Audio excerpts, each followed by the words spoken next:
Padre Volodymyr, cappellano della comunità cattolica dei fedeli ucraini di rito bizantino per la zona di Varese e di Meda, appena terminato la messa nella chiesa di San Martino a Varese.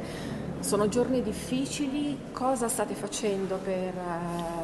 i vostri connazionali in Ucraina e quali sono invece le domande, le esigenze della popolazione ucraina varesina? Noi figli e figlie della nostra madre patria ucraina,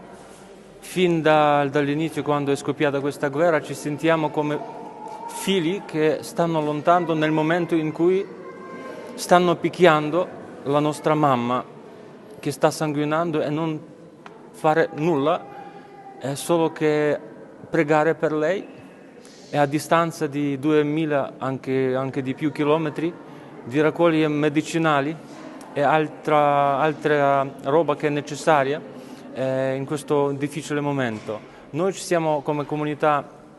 qua a Varese, ecco, raccogliamo delle offerte, mandiamo per la Caritas in Ucraina,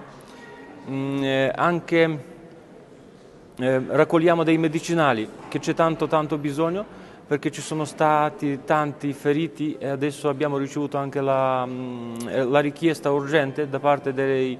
ospedali in Ucraina che hanno bisogno dei medicinali. Oggi in Ucraina la Chiesa ortodossa con la Chiesa greco-cattolica ucraina si prepara per la Quaresima, e oggi è la Domenica del Perdono in Ucraina, e noi oggi abbiamo pregato in particolar modo per il popolo ucraino, e chiedo a tutti, la Chiesa ambrosiana, la Chiesa cattolica, tutti i fedeli, chiedo di pregare molto per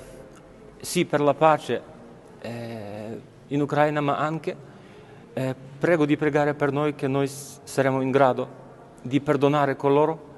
che ci hanno portato la guerra, la sofferenza e la morte in nostra patria.